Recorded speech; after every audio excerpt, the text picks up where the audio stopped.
Cette série, c'est un bonheur et une malédiction en même temps. Bonjour à toutes et à tous, on m'appelle Steven. Ça y est, j'ai enfin vu l'intégralité de la série Gotham. Donc c'est une série, évidemment, j'avais déjà vu quelques saisons au moment où c'était sorti, etc. Je m'étais arrêté, et du coup je m'étais dit, après The Batman, vu que j'étais en pleine hype d'ici, qu'il fallait absolument que je trouve quelque chose pour combler mes désirs de chauve-souris, si vous voulez. Donc je suis retourné sur Gotham, j'ai maté les 5 saisons, et aujourd'hui ce que je vous propose, c'est d'en faire une critique avec et sans spoiler, parce que j'ai vu sur Twitter, quand j'en ai parlé brièvement, que certains n'avaient pas encore vu la série. Donc je vais vous donner mon avis pour savoir si vous devez ou non regarder la série, si ça doit vous tenter ou pas. En tous les cas, pour ceux qui ont vu la série, dites-moi ce que vous en pensez en commentaire. Est-ce que selon vous, il s'agit d'une des meilleures séries d'ici, une des pires peut-être? Nous c'est parti, on se charge de décrypter tout ça.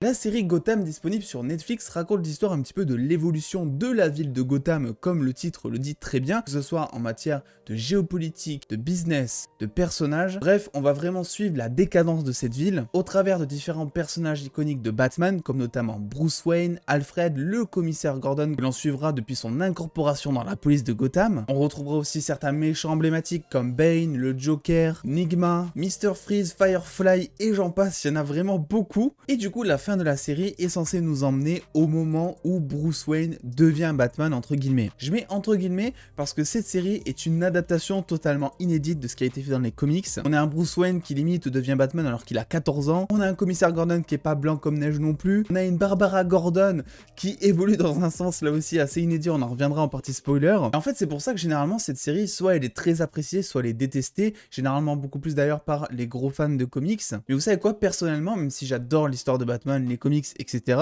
Mais cette série, je trouve que c'est un bon point pour commencer l'univers de DC, parce que ça nous présente beaucoup de personnages, et bien qu'ils soient adaptés, bien que leur histoire ait été changée par rapport aux comics en termes de timeline, en termes un petit peu de personnalité aussi, je veux dire, l'idée principale s'en dégage. Prenons par exemple le commissaire Gordon, qui a pour principale idée la justice, le pingouin qui a des désirs impulsifs et une certaine vengeance à chaque fois, Nigma avec une double personnalité, son côté indice, le Joker, c'est le Joker, je sais même pas comment décrire sa personnalité au Joker, mais je pense que juste le mot Joker suffit pour que vous compreniez. Après, c'est vrai qu'il y a quelques changements au niveau personnalité, idées en général qui ont été changées, notamment Barbara Gordon qui est selon moi le personnage qui a le plus changé, Bruce Wayne aussi qui a pas mal été changé. Mais l'idée générale que je veux vous dire tout ça, c'est que vous allez découvrir plein de personnages si vous connaissez peu ou pas du tout l'univers de DC. Ça peut vous élever votre curiosité concernant d'autres choses ensuite. Surtout, moi, cette série, je l'adore pour la ville de Gotham, c'est-à-dire qu'on a vraiment l'impression d'avoir ce Gotham sale. C'est quelque chose dont je vous avais déjà parlé d'ailleurs dans The Batman, où je trouvais déjà qu'ils avaient bien réussi cette impression d'avoir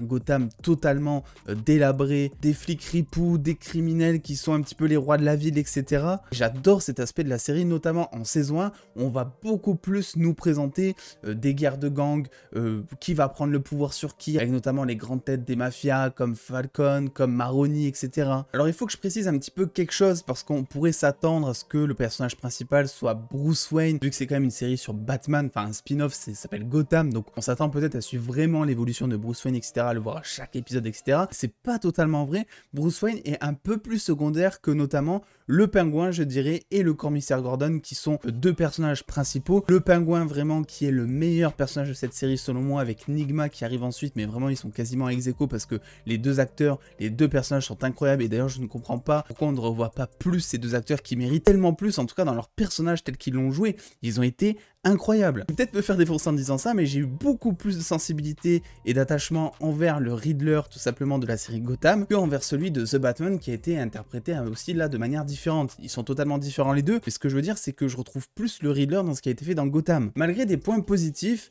la série souffre un petit peu de son ancien modèle économique, vu que c'est une série qui est quand même sortie il y a maintenant quelques années, que c'était l'époque où on faisait des saisons de 22 épisodes, un délire comme ça, même si la dernière fait 12 épisodes, d'ailleurs ça je sais pas trop pourquoi, mais ça fait 12 épisodes.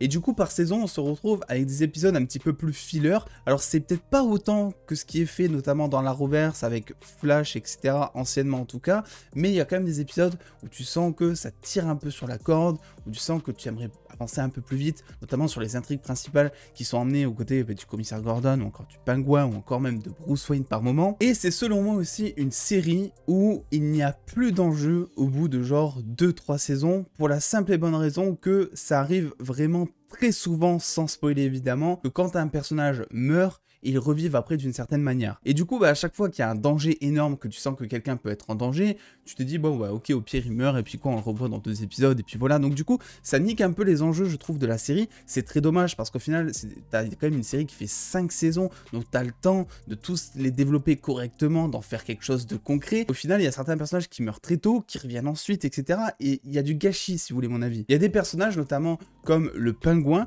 que j'ai préféré dans les premières saisons de Gotham, et que j'ai un petit peu moins apprécié par la suite. Pareil pour le personnage du commissaire Gordon qui, selon moi, a subi une véritable décadence. Il partait d'un point où il était à fond dans la justice, etc. On se doutait que le but était de l'emmener à être un peu, pas ripou, mais à devenir un peu moins noir, un peu moins blanc, à, on va dire, nuancer le milieu de la criminalité, on va dire ça comme ça. Et il arrive peut-être d'une certaine manière à le faire, mais il n'en reste pas moins détestable parce que vraiment son acteur, je ne peux pas le supporter. Je sais que je vais me faire des ennemis en disant ça, mais je trouve qu'il ne dégage aucune émotion, même quand il sourit, c'est des faux sourires, c'est horrible. Tu sens en même temps que c'est un personnage hyper pudique, etc.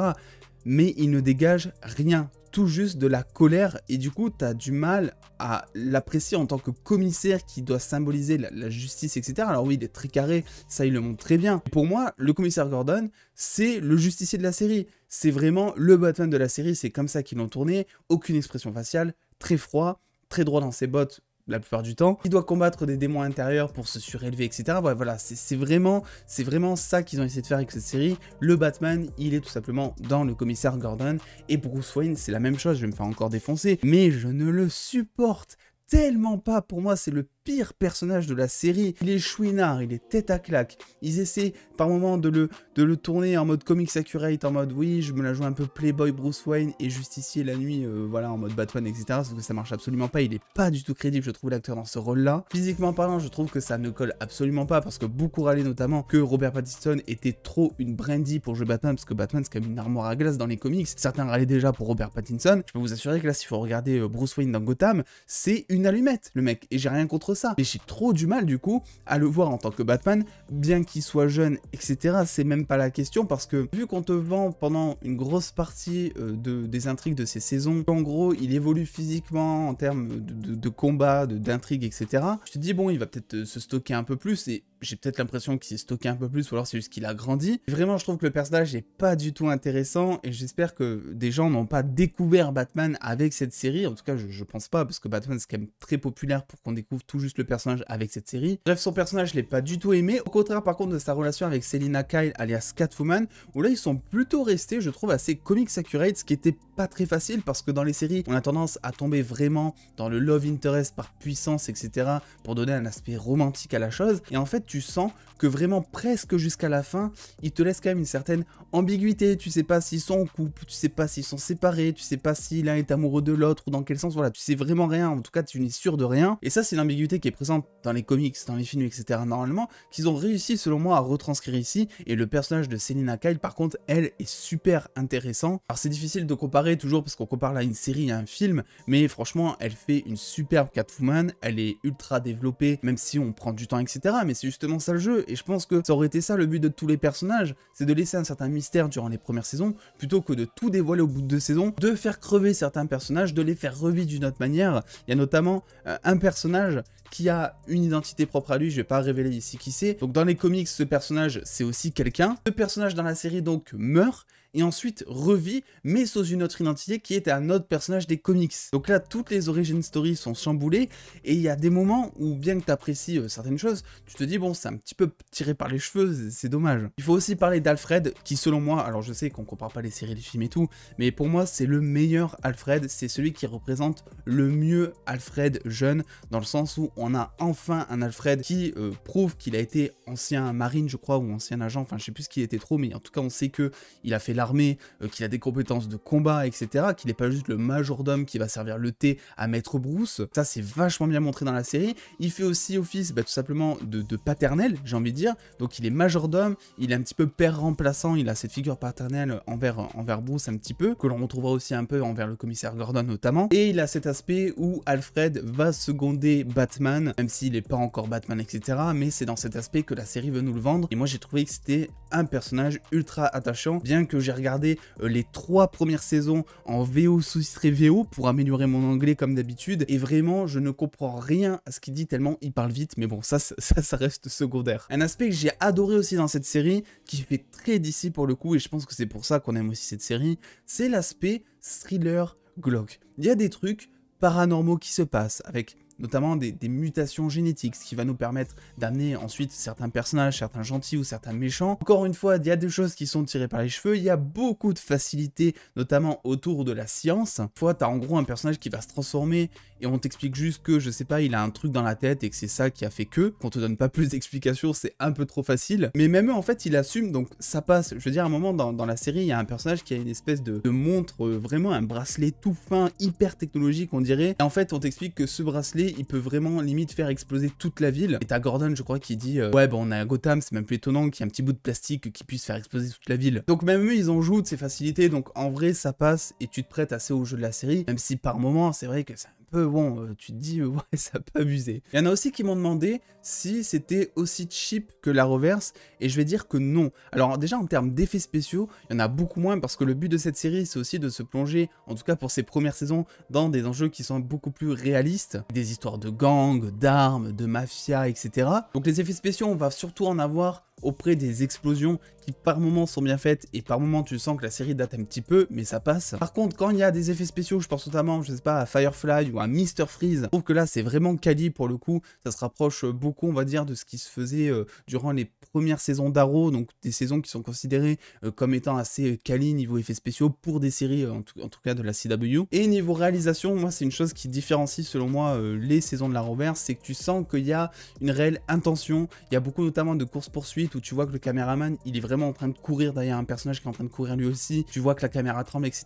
T'as des mouvements un petit peu de rotation pour faire des transitions de plan, etc. Donc tu sens qu'il y a de l'intérêt et que le réalisateur s'est aussi amusé dans ce qu'il a fait, pas juste qu'il a subi une commande de la part de Warner Media en mode ok, il faut que tu fasses 22 épisodes par saison, tu nous les fais et hop, c'est ciao. Concernant la musique, il y a des choses qui sont assez sympas. Moi, il y a 2 thèmes qui me viennent en tête, c'est celui de Bruce Wayne où on a vraiment des thèmes qui se rapprochent un peu forcément du Dark Knight. On a aussi le thème musical du Pingouin qui revient assez souvent et qui est assez cool et qui va super bien au personnage. Bref, du coup, ce qu'il faut retenir de cette série, est-ce que vous devez la voir ou pas? Écoutez, je pense que ça va être à double tranchant. Si vous êtes un pur fan souche de Batman, je pense qu'il y a des choses qui vont vraiment vous contrarier, mais je pense que pour les néophytes, pour les débutants ou même pour ceux qui sont curieux de découvrir une nouvelle histoire autour de Batman, c'est vraiment une série à regarder. Elle décortique un peu chaque personnage. Il y en a certains qui sont changés, mais la plupart restent assez fidèles en termes d'idées dans les comics et ça permet de découvrir plein de personnages qui sont pour souvent bien mieux adaptés et avec de meilleurs costumes, notamment je tiens à le préciser que ceux de la Reverse. Les costumes de Gotham sont assez cool,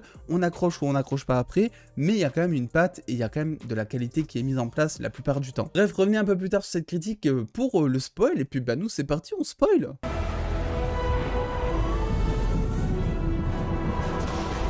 Bon, évidemment, il faut qu'on parle du Joker. Alors, je suis un petit peu à double tranchant parce qu'en fait, certains disent « Oui, ce Joker de la série, il est incroyable. » Mais en fait, c'est absolument pas ça. Il y a 3 Jokers dans cette série.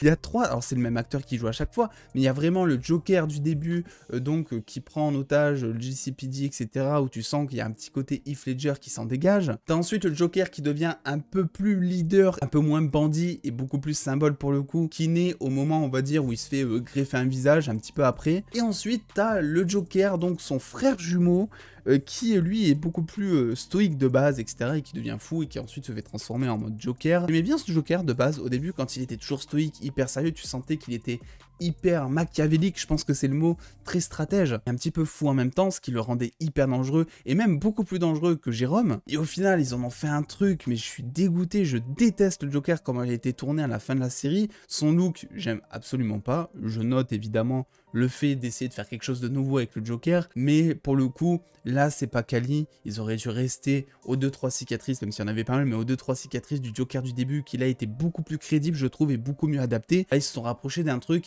un petit peu trop Heath Ledgerien, avec une couche de maquillage qui se voit vraiment à 300 km, donc c'est assez bizarre à l'écran, même si c'est que pour le dernier épisode, c'est surtout pour marquer, ça y est, que on a passé une étape, que Bruce Wayne est devenu Batman, et que tous les méchants ont changé physiquement, etc. D'ailleurs, en parlant de ça, je suis assez admiratif de toutes les coupes de cheveux qu'ils ont donné à limite tous les personnages. J'avais l'impression de me retrouver dans un véritable salon de coiffure, genre il y avait une brochure devant moi au fur et à mesure que je défilais les saisons. J'ai tout regardé d'une traite en plus, donc je voyais vraiment tout le monde qui vraiment évoluait en termes de chevelure. Même Bruce Wayne, d'un épisode à l'autre, il avait des fois des cheveux qui étaient plus longs, brossés en arrière et tout. Tu disais, mais attends, mais qu'est-ce qui se passe? Bruce Wayne, c'est pas le genre à faire ça normalement. Je pense que là, les gens vont être d'accord avec moi.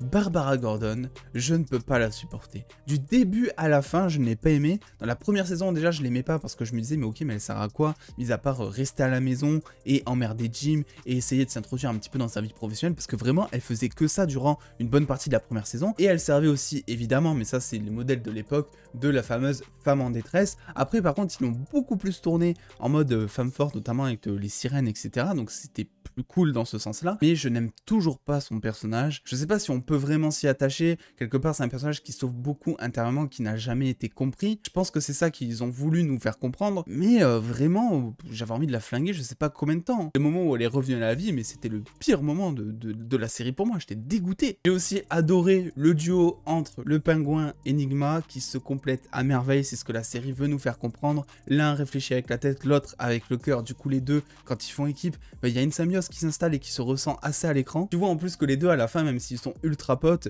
et ultra partenaires, ils se font toujours pas confiance, ils ont toujours un petit couteau sous la main, poignarder l'autre dans le dos. Donc moi ça m'a fait beaucoup rire. Le commissaire Gordon pour moi a été un énorme gâchis. On te le fait monter en haut, on te le fait descendre en bas. Il a un casier judiciaire, mais il n'y a pas de souci, on arrive à te le faire passer en commissaire, etc. Bref, il y a des choses qui sont assez tirées par les cheveux, j'ai envie de dire. Je pense que pour le coup, la relation qu'il a avec Barbara, le fait qu'il soit pas marié à elle, qu'il soit marié à Lee Tompkins, le fait qu'il a un enfant avec Barbara et que Barbara ne soit pas avec lui, etc. Je pense que ça a vraiment été ça le point le plus adapté de la série, avec évidemment Barbara qui est tournée en mode un petit peu Harley Quinn au début de la série, etc. qui devient totalement folle. Vraiment, je détestais ce passage, mais bon, ça, je vous ai déjà dit que je détestais Barbara Gordon, je crois que je vous l'ai déjà dit. Beaucoup Gotham, ce qu'on ressent, c'est que c'est une série de méchants, en tout cas une série d'anti-héros, presque où tous les personnages méchants sont tournés en mode anti-héros pour que tu t'y attaches, etc. Et ça fonctionne vraiment très bien. Je veux dire, l'ascension du Pingouin dans la saison 1 était incroyable et c'est vraiment le Pingouin qui a porté cette saison 1 selon moi et un petit peu la saison 2. Ensuite, une fois qu'il est arrivé au pouvoir, c'est vrai qu'on avait un petit peu moins d'attache envers son personnage, mais on arrive ensuite à te l'humaniser, à te montrer qu'il adore la ville de Gotham et tout, donc ça refonctionne, ça retourne dans son sens. Enigma pareil, la jonction entre ces deux personnalités était plutôt bien gérée vraiment pendant presque toute la série. C'est juste au niveau de la dernière saison, au moment où on lui implante une puce dans la tête, et même qui te dit qu'il pense que c'est Ed qui prend contrôle de sa tête, bah en fait, t'as pas l'impression que ce soit l'homme mystère qui soit devant toi, parce que l'homme mystère de base est hyper stoïque, très intelligent, etc. Et que là, pour le coup, tu te retrouves à un Riddler qui est vachement émotionnel, qui est un petit peu perdu, qui panique, etc. Donc, je trouve qu'ils se sont peut-être un peu perdus entre les personnalités du coup dans la dernière saison. Alors, selon moi, il y a peut-être eu des manques par rapport à Firefly et à Mr. Freeze, qui interviennent vraiment la plupart du temps comme hommes de main en guise de facilité scénaristique. On t'explique à la fin qu'ils sont en guerre chacun dans leur territoire, et tu sens vraiment que c'est pour les mettre de côté et pour plus jamais en reparler. Mais du coup, c'est dommage parce que on te dit à la fin que Gotham est libéré, mais jamais tu ne remontes Firefly, jamais tu ne remontes Mr. Freeze, et tu ne sais absolument pas ce qu'ils sont devenus l'un et l'autre. Je suis en train de réfléchir, et je pense que j'aime bien l'épouvantail de Gotham. Juste le point sur le fait qu'il soit encore enfant, du coup ça le décrédibilise un petit peu, je trouve, par moment. Il y a quelques facilités aussi dans le fait qu'il arrive d'un coup à pouvoir fabriquer des toxines, etc. Alors que de base c'est juste son père qui est scientifique, qui est docteur, et que lui, bah, il y connaît pas grand chose, hein. Lui de base il est juste un petit peu starbé et victime un petit peu de la starbaison de son père, j'ai envie de dire. Donc tu sais pas comment en fait il arrive à trouver une passion et même une connaissance envers tout ça, mais je trouve que son look se dégage plutôt assez bien. On a assez bien le délire de l'épouvantail, de faire ressortir les peurs les plus extrêmes de chaque personnage en tout cas. Je pense que ça aurait pu être plus poussé, mais selon moi c'est quelque chose qui n'a pas été fait parce que l'épouvantail est tout simplement encore enfant, je pense, et que du coup il n'est pas encore fait un stratège et tout.